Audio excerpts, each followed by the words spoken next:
A continuación, por María Evangelizadora Radio, un pedacito de cielo en tu hogar, presentamos Crece en tu fe, con nuestro hermano Américo Tejada.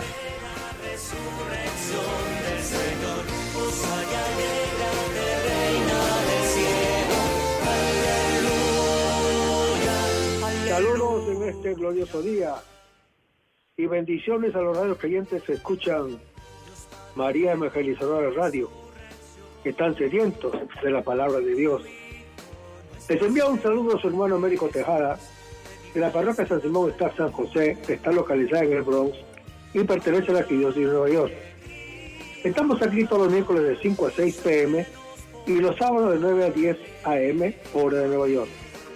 Si se quieren poner en contacto con este servidor, pueden llamarme al 718-933-5299 o mandarme un mensaje de texto al 917-860-3678.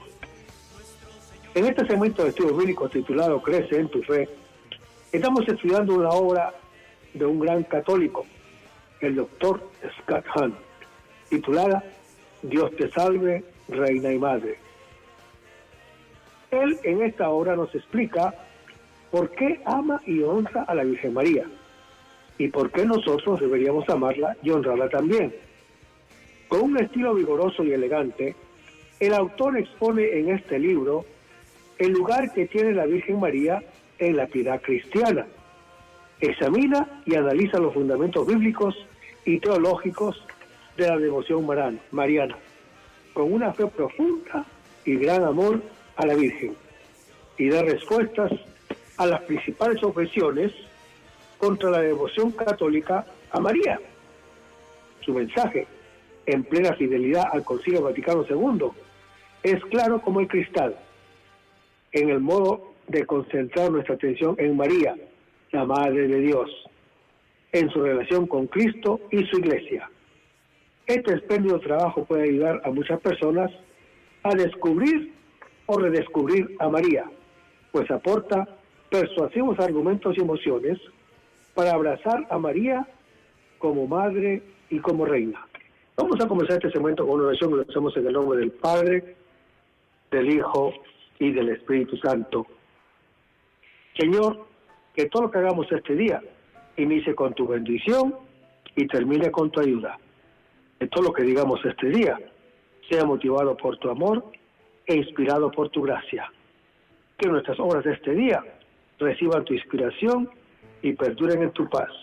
Todas estas cosas, Padre Celestial, te las pedimos en el dulce nombre de Jesús, que vive en la unión del Espíritu Santo y de Dios, por los siglos de los siglos. Amén. Los créditos de estudio bíblico son dados al doctor Scott Hahn y a la Biblia de Jerusalén que estamos usando en estos estudios bíblicos. En el segmento pasado estábamos diciendo que, como Jesucristo, la Biblia es única. No hay otro libro que pueda reivindicar de verdad que tiene autores humanos y un autor divino. ¿Y quién es ese autor divino? El Espíritu Santo. Hermanos, Jesucristo es la palabra de Dios encarnada, plenamente divino y plenamente humano, como todos nosotros, excepto en que no tiene pecado. La Biblia es la palabra de Dios inspirada, plenamente divina y plenamente humana, como cualquier otro libro, excepto en que no tiene error. Tanto Cristo como la Sagrada Escritura son dados, dijo el Concilio Vaticano II, para nuestra salvación. Por eso, cuando leemos la Biblia, tenemos que leerla en dos niveles simultáneos.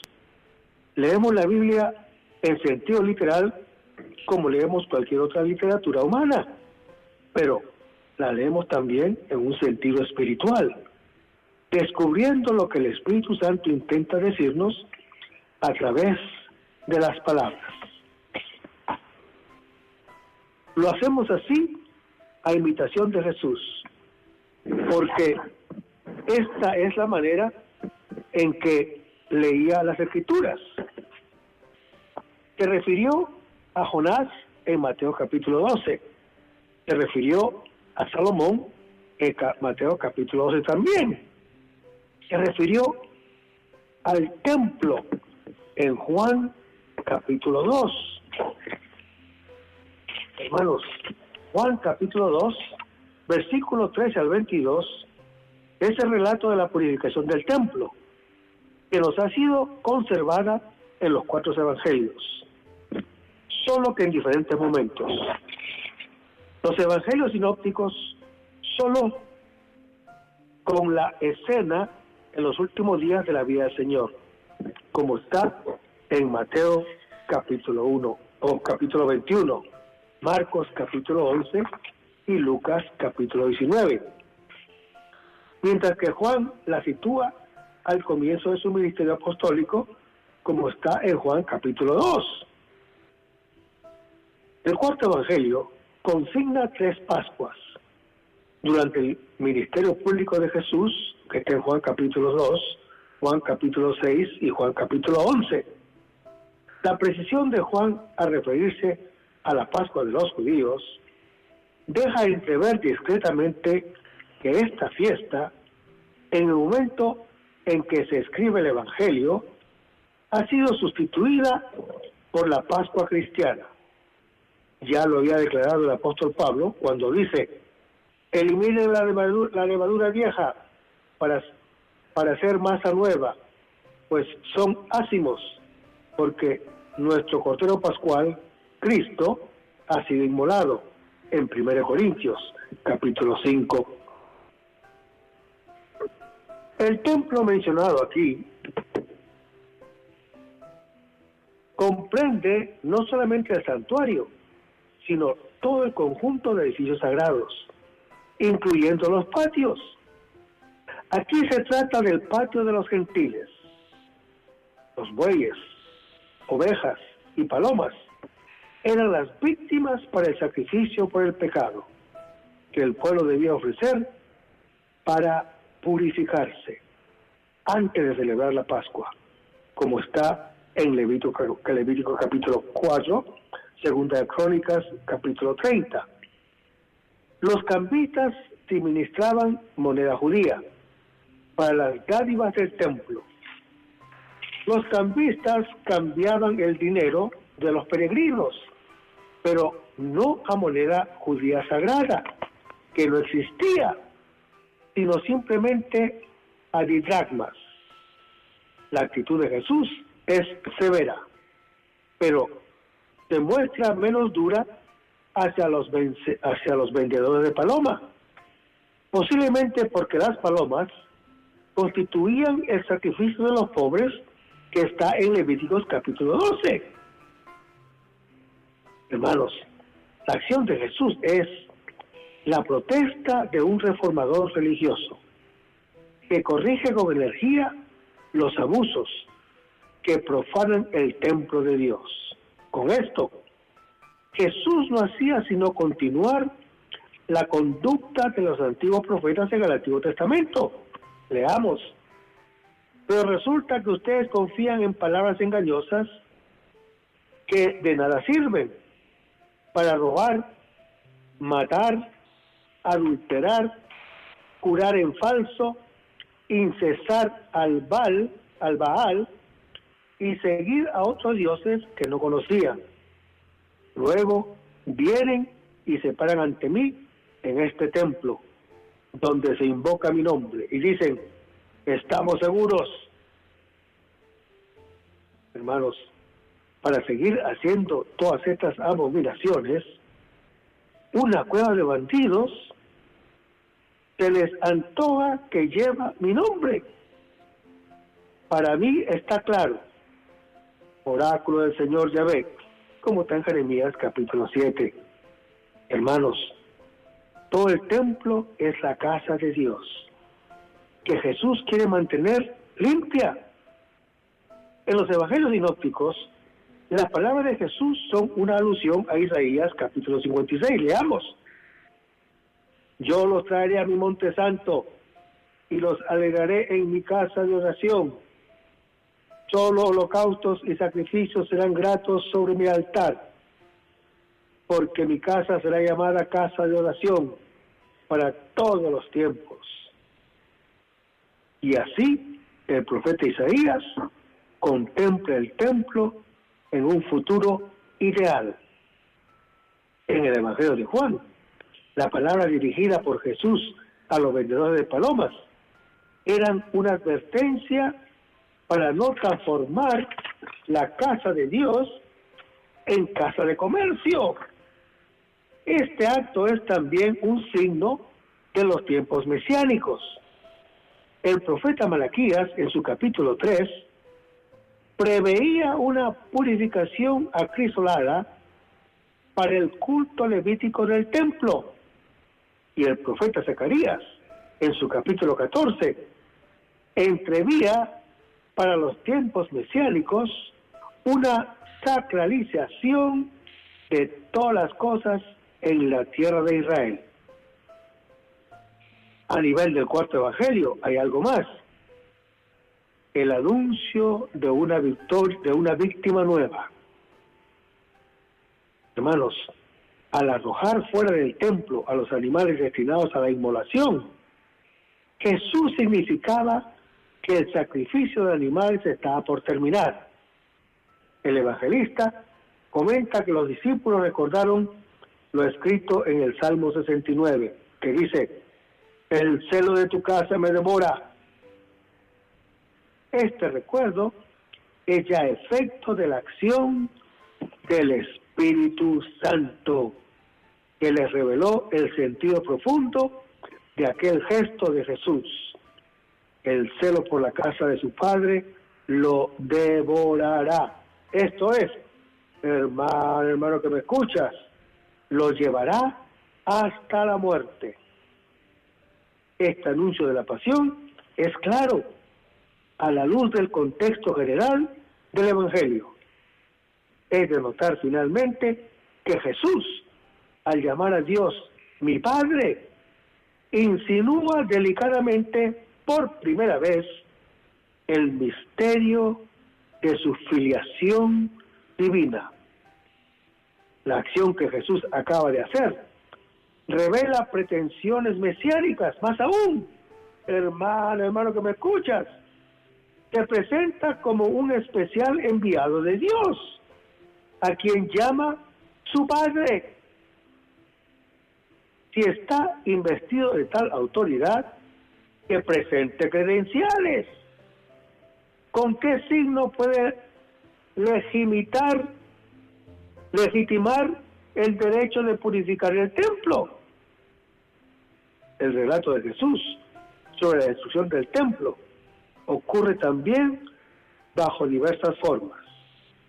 En labios de los falsos testigos, durante el proceso, en el Sanedrín, en Marcos capítulo 14, Mateo capítulo 26, y en boca de los transeúntes ante el crucificado, en Marcos capítulo 15, Mateo capítulo 27.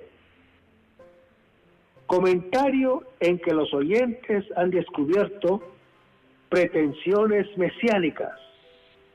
Esto indica que Jesús debió pronunciar en alguna ocasión una frase enigmática y con proyección mesiánica sobre la destrucción del santuario y la construcción de uno nuevo.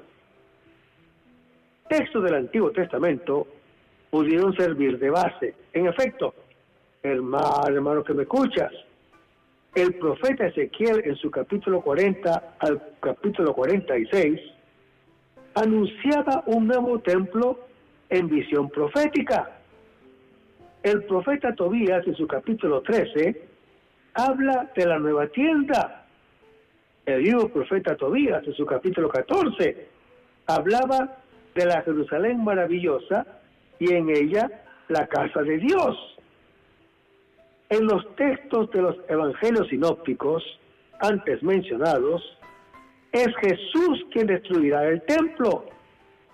Así debieron comprender la frase enigmática: los enemigos del Maestro.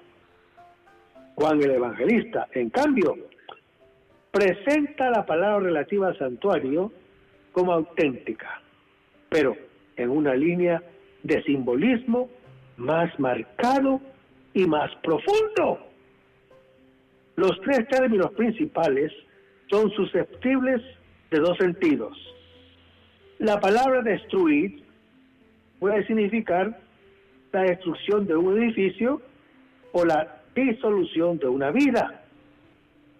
La palabra levantaré puede indicar la construcción de un edificio o, en lenguaje cristiano, la resurrección de entre los muertos.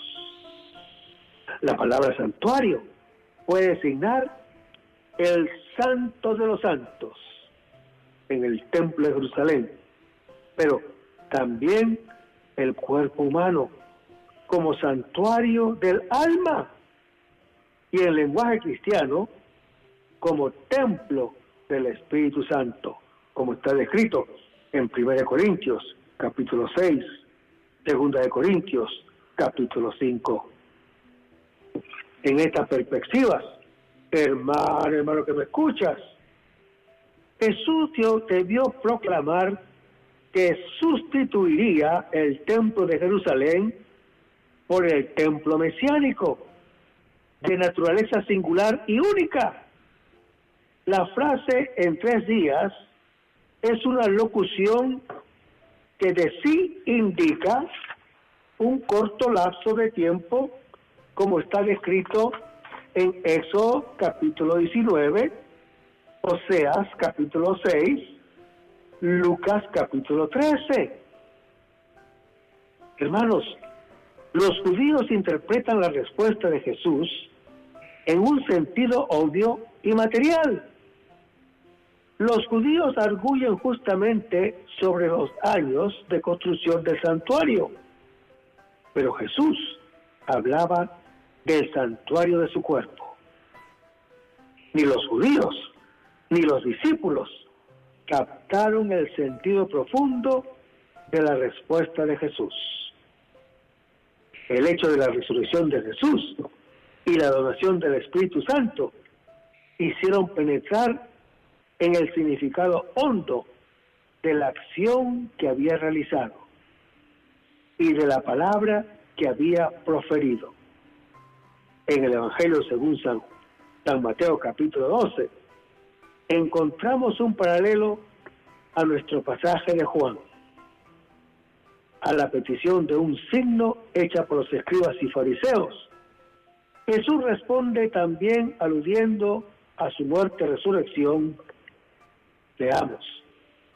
Como estuvo Jonás en el vientre de la bestia marina 3 días y 3 noches, así estará el Hijo del Hombre en el corazón de la tierra 3 días y 3 noches. El signo de que tenía autoridad, el signo de que tenía autoridad para purificar el templo y anunciar la caducación del culto antiguo. Sería el hecho de su muerte y de su resurrección.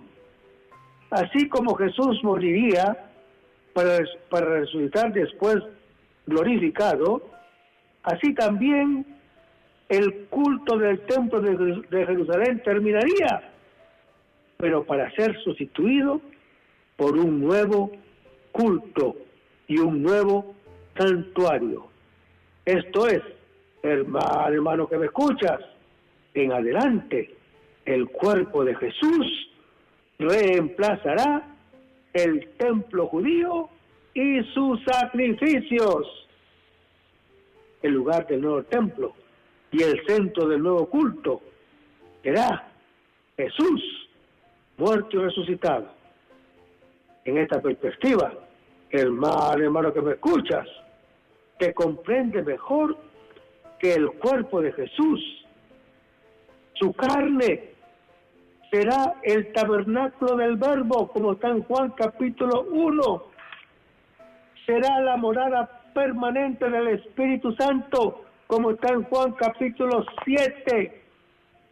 Será el lugar de la gloria de Dios, De allí el significado de la expresión, el Padre está en mí y yo en el Padre, como está escrito en Juan capítulo 10. Y ese cuerpo, esa carne, será ofrecida en sacrificio para la remisión del pecado, para dar vida al mundo, como lo dice Juan capítulo 6. Pero, ¿por qué el evangelista Juan ha colocado el episodio de la purificación del templo al principio de su libro, mientras que los evangelios sinópticos lo sitúan al fin? ¿Por qué? El evangelista Juan ha querido anticipar la escena al principio del ministerio del Maestro, para indicar ya desde ahora que Jesús será el lugar donde se realice el nuevo culto. Además, hermano que me escuchas, el evangelista ha querido unir este episodio a las bodas de Caná, porque ambos encierran una referencia discreta a la muerte de Jesús, actualizada en el sacramento eucarístico. Así como el vino de Caná era una alusión a la sangre de la Eucaristía, así la mención del cuerpo de Jesús es una referencia velada a su carne que Él dará para la vida del mundo.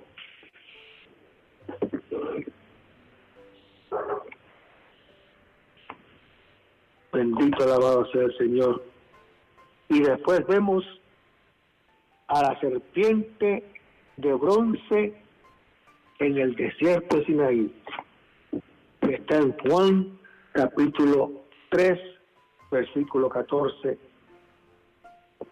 Hermanos, el misterio del nacimiento nuevo, la donación de vida eterna, están condicionadas a la exaltación del Hijo del Hombre.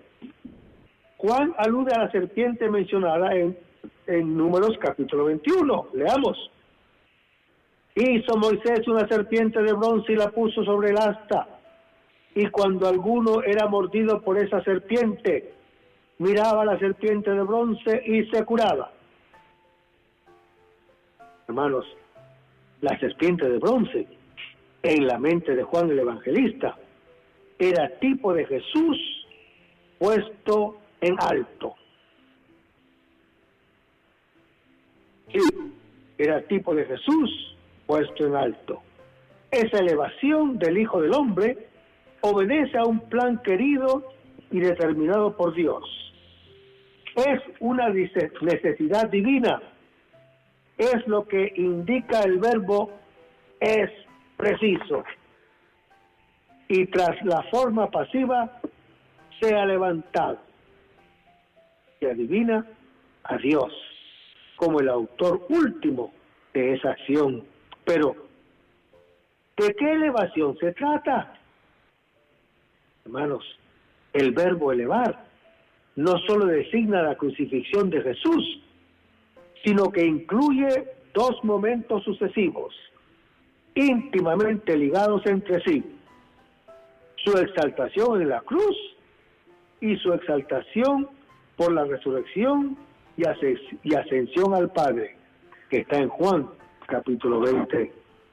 Pues bien, hermano que me escuchas, como de la serpiente de bronce brotaba en alguna forma la vida, así también de Jesús elevado en la cruz, resucitado y glorificado, brotará para los creyentes, pues es necesaria una entrega total de fe, brotará una vida eterna que los transformará en hijos de Dios gracias a la acción fecunda del Espíritu Santo. Como signos que se prefiguraban en el Evangelio de Lucas, o en el Evangelio de San Lucas, cuando nuestro Señor confortaba a los discípulos camino de Maús, vemos que comenzando por Moisés y todos los profetas, les interpretó lo referente a él en todas las escrituras, en Marcos capítulo 24, versículo 27. Sí, hermanos, ahí el evangelista Lucas transforma este episodio tomando una tradición secundaria en una página ejemplar para mostrarnos que el Señor está presente también hoy en nuestra vida como creyentes y que podemos encontrarlo. Los dos peregrinos son figuras de la iglesia. Ella cambia su corazón, su rostro y su camino cuando en la doble mesa de la palabra y del pan experimenta al que está vivo en este relato, hermano que me escuchas, en el cual se pasa del no reconocimiento al reconocimiento del Señor Jesús. Lucas vuelve a trazar la síntesis de todo el camino que se propone a su lector. Desde el principio se había propuesto hacer reconocer a Teófilo la fundamentación de la palabra, en la cual ha sido instruido. Los dos discípulos conocen la Escritura, pero rechazan el escándalo de la cruz e ignoran que es la clave para encontrar en ella y comprenderla el Señor muerto y resucitado, de quien habla el Evangelio y de quien hacemos memoria en la Eucaristía. Nos lleva a acoger la historia de Jesús como realización y explicación de todo el designio de salvación, al igual que a los dos de Emaús. Él se hace cercano a todos nosotros, da nuestros mismos pasos, tanto de desilusión como de esperanza, tanto de muerte como de vida. Viene a nuestro encuentro en nuestra aventura cotidiana de viajeros y se asocia a nuestro camino. A donde quiera que vayamos, no se aleja de nosotros. Como los dos de Emaús, también nosotros podemos conocer bien al Señor y todas las Escrituras, pero somos evangelizados solo a medias, hasta cuando su palabra nos hace comprender la cruz y su pan nos lo hace reconocer vivo y activo en nosotros. Además, hermano que me escuchas, este relato nos enseña a discernir la visita del Señor. Él ya está siempre presente. Leamos. Entró a quedarse con ellos, dice la Escritura. Hermanos, y su acción consiste en hacernos pasar de la desolación a la consolación. Si antes nos sentíamos solos y abandonados, no quiere hacer sentir que Él está con nosotros y llena nuestra soledad. Si nuestro camino era una huida con tristeza, oscuridad, desaliento y desconfianza, ahora se convierte en una carrera de optimismo, con la mente llena de luz y el corazón desbordante de alegría, de confianza, de valor y de esperanza. Es nuestro encuentro transformante con Él.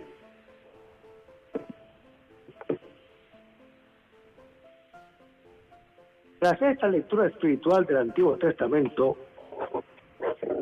los corazones de los discípulos ardían en su interior.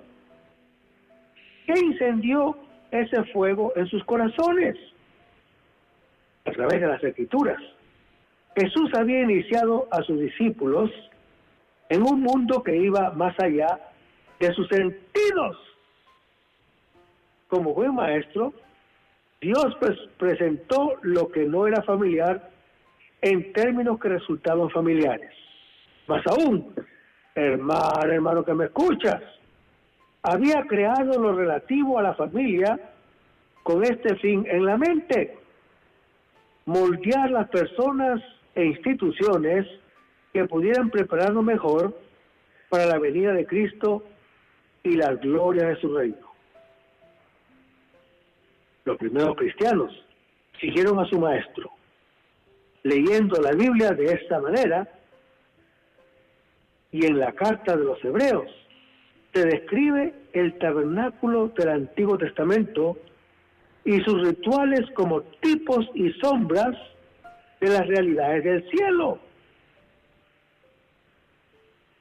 como está en Hebreos capítulo 8, y la ley como una sombra de los bienes que han de venir, como está en Hebreos capítulo 10. Hermanos, San Pedro, por su parte, hacía notar que Noé y su familia fueron salvados a través del agua, y que esto prefiguraba el bautismo que os salva ahora, como está en Primera de Pedro, capítulo 3. La palabra de Pedro que hemos traducido por prefiguraba es exactamente la palabra griega que significa tipificar o hacer un tipo. El apóstol San Pablo, por su parte, describía a Adán como tipo de Jesucristo en Romanos capítulo 5, versículo 12 al 21, donde en este importante pasaje el apóstol Pablo opone dos situaciones: la del pecado y la de la justificación. La primera, causada por la desobediencia de Adán. La segunda, obtenida de Dios como un don gratuito, gracias a la obediencia de Cristo. El centro de intereses para el apóstol es la obra de Cristo, y solo en función de esta tratará de Adán, por cuyo delito entraron en el mundo el pecado y la muerte. Lo esencial del dogma del pecado original se encuentra en este pasaje. Toda la humanidad se vio privada de la vida eterna como resultado de una relación con el pecado de Adán. Y solo por un don gratuito de Dios, a través de Cristo, puede el hombre ser constituido justo.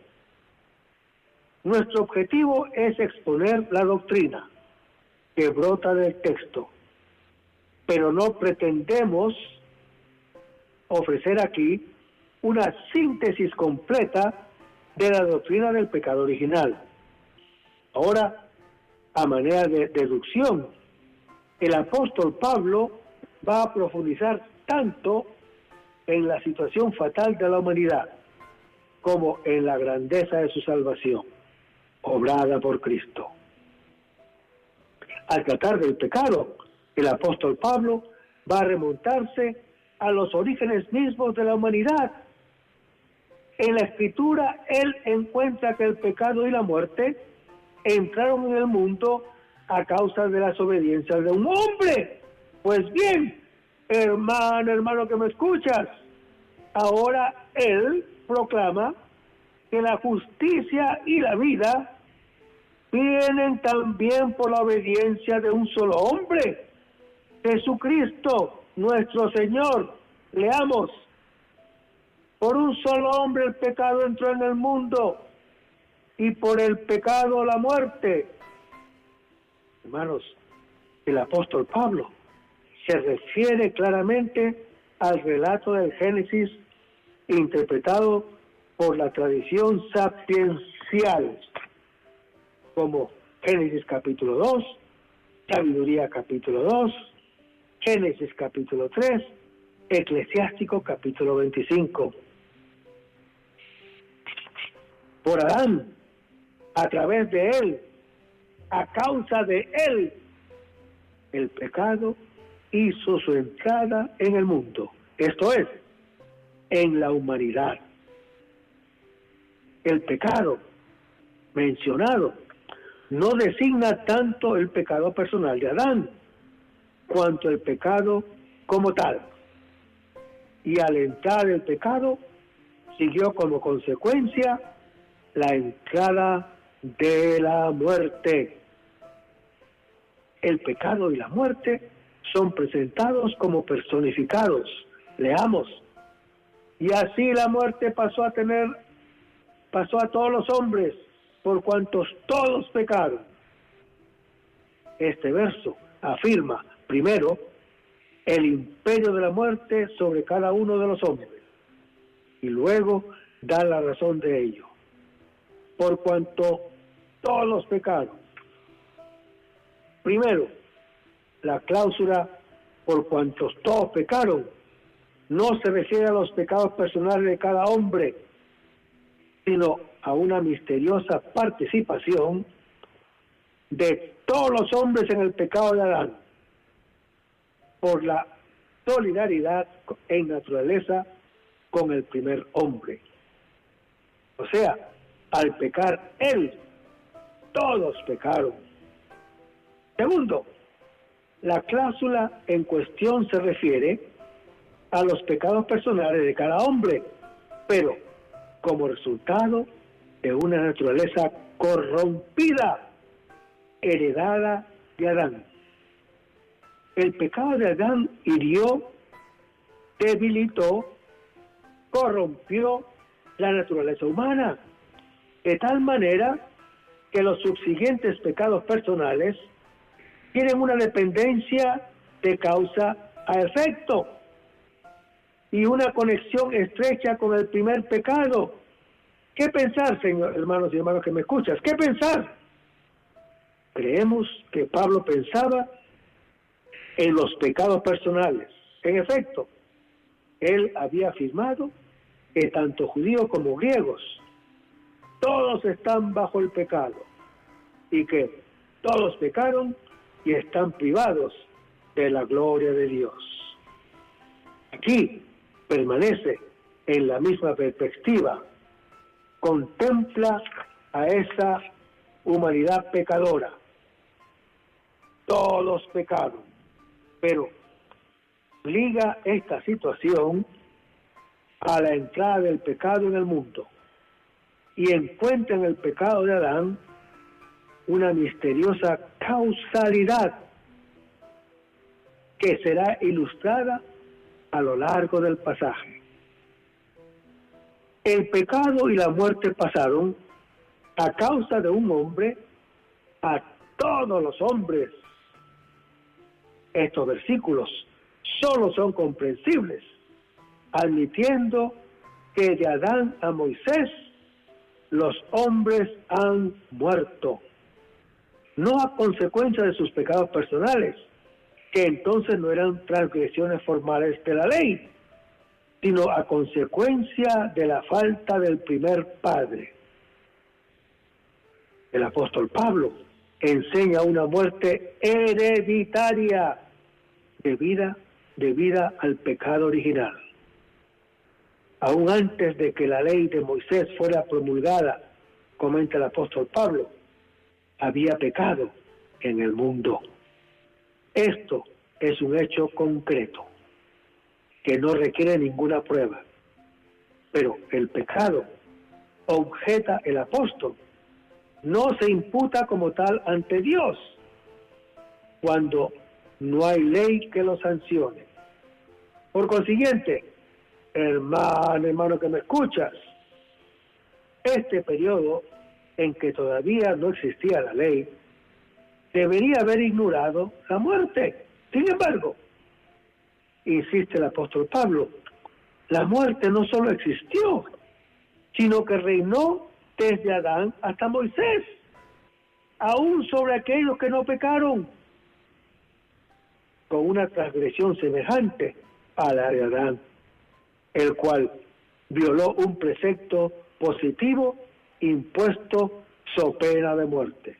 Por tanto, hermano que me escuchas, si a pesar de todo la muerte reinó en el mundo, eso quiere decir que Adán ejerció una causalidad universal en el mal.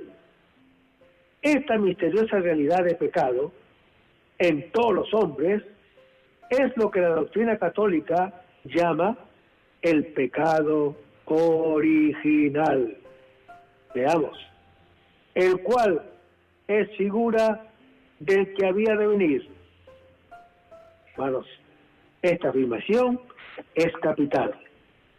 Adán, en su causalidad universal de ruina, es en el designio salvífico de Dios, tipo que prefigura a Cristo en su causalidad universal de salvación. A la transgresión que es la desobediencia de Adán, se va a contraponer la obra de justicia que es la obediencia de Cristo. Este texto es un lugar clásico para la doctrina del tipo y antitipo. En la teología del tipo hay dos principios. Primero, el tipo no se conoce sino por el antitipo. Segundo, el antitipo es más perfecto que el tipo. Por tanto, para que se vea lo que Adán fue como tipo, hay que ver primero lo que realizó Cristo como su antitipo. En estos principios se siguen dos consecuencias. Primero, el lugar de Adán en la historia del pecado no puede conocerse plenamente, sino por el lugar que ocupa Cristo en la justicia. Segundo, como el antitipo es más perfecto que el tipo, hay que afirmar que la causalidad de Cristo es más plena y perfecta que la causalidad de Adán. Y si la solidaridad de todos los hombres con Adán en el pecado y en la muerte es tan manifiesta y universal, ¿qué no será la solidaridad de todos los hombres con Cristo en la justicia y en la vida? Hay que subrayarlo nuevamente. El apóstol Pablo no le interesa primero Adán y luego Cristo, sino al contrario, lo que Pablo intenta es poner de relieve la causalidad universal de Cristo en la justicia y en la vida. Y para poner esto de manifiesto, acude a la causalidad universal de Adán respecto al pecado. Entre Adán y Cristo hay una semejanza, sí, y es que uno y otro ejercen una verdadera causalidad respecto de todos los hombres, pero entre Adán y Cristo hay una radical diferencia. En el caso de Adán, por el delito, por el pecado de uno solo vino un juicio condenatorio. Este juicio sobre un solo delito terminó en condenación, la cual consistió en que todos murieron. Y así la muerte reinó por uno solo. En el caso de Cristo, el don gratuito, la gracia de Dios, a través de un solo hombre, Jesucristo, abundó para todos, y ese don, no después de una sola falta, sino después de incontables delitos, a través de los siglos, culminó en la justificación, y así el antiguo reinado de la muerte será sustituido por el reinado en la vida, que es una referencia escatológica de aquellos que han recibido la abundancia de la gracia y el don de la justicia, y todo por uno solo, Jesucristo nuestro Señor. Es el momento para precisar al concepto de muerte y de vida de las que Pablo ha estado hablando. Muerte y vida tienen plenitud de sentido.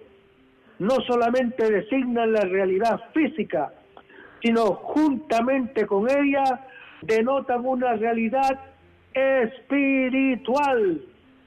El delito de Adán fue causa de la muerte física de los hombres, pero como consecuencia de una muerte principalmente espiritual y eterna, es decir, la pérdida de la salvación y la separación definitiva de Dios, como está en el Salmo número 2.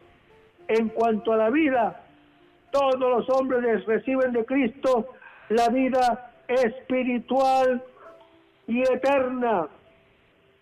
En el momento presente y en el futuro recibirán también la vida física del hombre glorificado.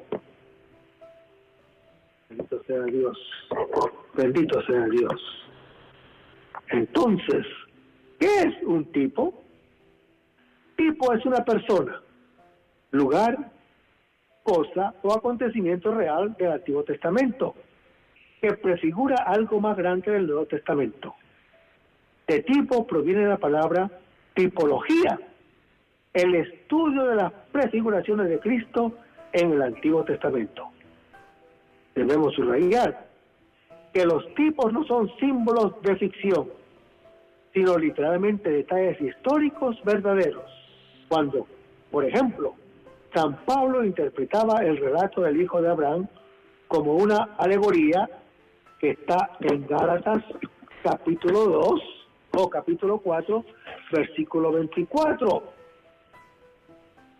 donde el apóstol Pablo comienza su argumentación doctrinal, ilustrando las dos alianzas, la antigua y la nueva. En el caso de la nueva, con el caso de las dos mujeres de Abraham, Agar, la esclava, con su hijo Ismael, y Sara, la libre, con su hijo Isaac. El uso que hace Pablo del Antiguo Testamento es un ejemplo clásico de tipología paulina. La palabra ley está empleada en dos sentidos. Primero, como código de prescripciones a las que hay que sujetarse. Segundo, como instrumento de revelación divina. El apóstol Pablo invita a los que quieren someterse a las prescripciones de la ley, que también la escuchen como manifestación del plan divino de salvación.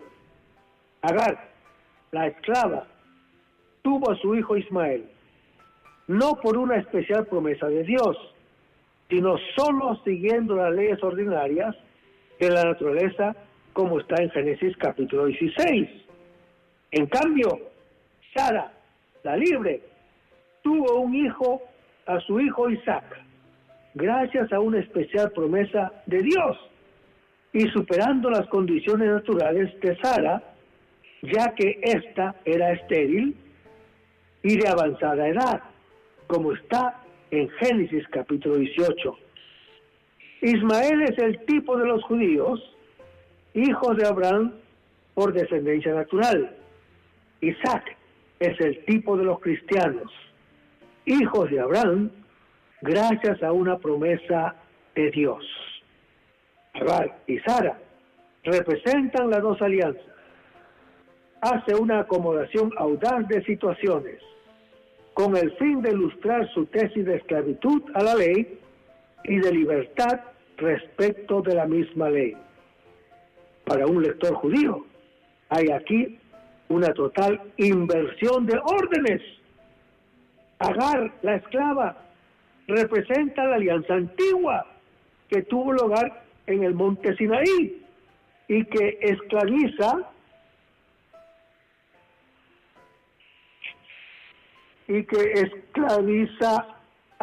así el Adán escatológico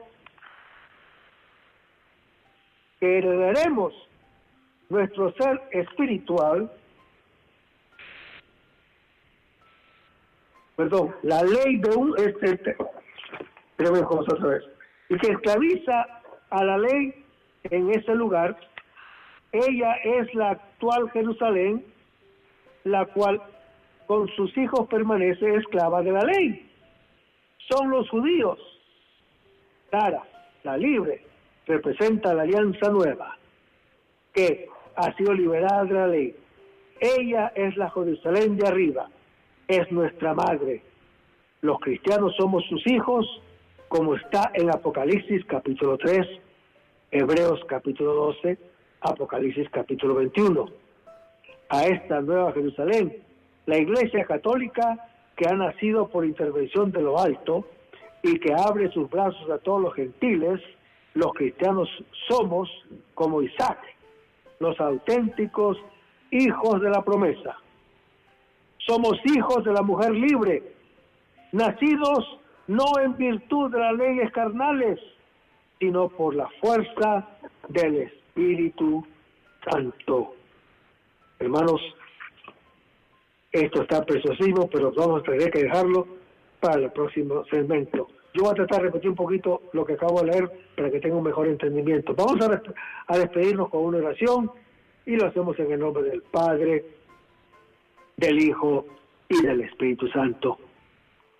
Señor Jesús, ayúdanos a conservar el fervor espiritual, la dulce y confortadora alegría de evangelizar, incluso cuando hay que sembrar entre lágrimas, como lo hizo Juan el Bautista, como lo hicieron los apóstoles Pedro y Pablo, como lo hicieron todos los otros apóstoles, y también esa gran multitud de evangelizadores que se han sucedido a lo largo de la historia de la Iglesia Católica, con un ímpetu interior que nada ni nadie sea capaz de extinguir. Señor Jesús, que sea esta la mayor alegría de nuestras vidas entregadas al Evangelio. Y ojalá que el mundo actual pueda así recibir la buena nueva del Evangelio, porque tenemos la tarea de anunciar el reino de Dios y de implantar su iglesia en este mundo que todavía no te conoce. Todas estas cosas, Padre Celestial, te las pedimos en el dulce y poderoso nombre de tu Hijo Jesús, que vive y reina en el nombre del Espíritu Santo, quien es Dios, por los siglos de los siglos. Amén. Hasta el próximo segmento. Que el Señor los bendiga. Aleluya. Dios Padre, que por la resurrección de tu Hijo, nuestro Señor Jesús, te dignaste dar al mundo alegría. Concédenos por tu Madre, por la Virgen María, alcanzar el gozo de la vida eterna, por Jesucristo nuestro Señor. Goza y alégrate, Virgen María.